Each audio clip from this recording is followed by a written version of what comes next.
नाशिक शहर आणि जिल्ह्यामध्ये गेल्या 48 तासांपासून पाऊस सुरू आहे। पाणलोट क्षेत्रात पाऊस सुरू असल्यामुळे गंगापूर धरणातून पाण्याचा विसर्ग करण्यात आलेला आहे आणि परिणामी नाशिकच्या गोदाघाट परिसरात रामकुंड परिसरात आता पाणी भरायला सुरुवात झालेली आहे।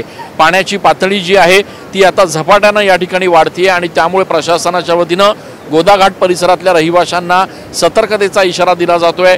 रामकुंड परिसरातले छोटे मोठे जे मंदिर आहेत ते सध्या पाण्याखाली असल्याचं बघायला मिळतंय।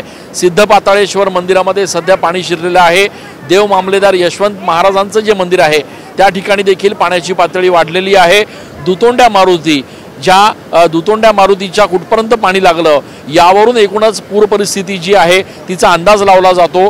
त्या दुतोंड्या मारुतीच्या गुडघ्याच्याही वर सध्या पाण्याची पातळी जी आहे ती बघायला मिळते आणि त्यामुळे आता गंगापूर धरणातून दुपारनंतर ज्यावेळेला आणखी पाण्याचा विसर्ग केला जाईल त्यावेळेला गोदाघाट रामकुंड परिसरामध्ये पाण्याची पातळी जी आहे ती आणखी वाढणार आहे। या ठिकाणी जे देशभरातनं भाविक जे आहेत ते धार्मिक विधी करण्यासाठी येत असतात आणि त्यामुळे येणाऱ्या भाविकांसाठी पर्यटकांसाठी देखील प्रशासनाच्या वतीने सतर्कतेचा इशारा जो आहे तो जारी करण्यात आलेला आहे। प्रशासनाच्या सगळ्या यंत्रणा अलर्टवर आहेत आणि त्यामुळे आता येणाऱ्या 48 तासांमध्ये नाशिकला येलो अलर्ट देण्यात आल्यामुळे सगळ्या नाशिककरांना सतर्क राहण्याचा इशारा प्रशासनाने दिलेला आहे।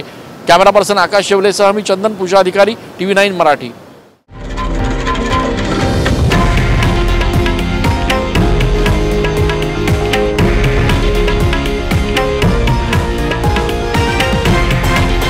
हे आहे देशातील नंबर 1 न्यूज नेटवर्क आणि आपण पाहत आहात TV9 मराठी, एकमेव।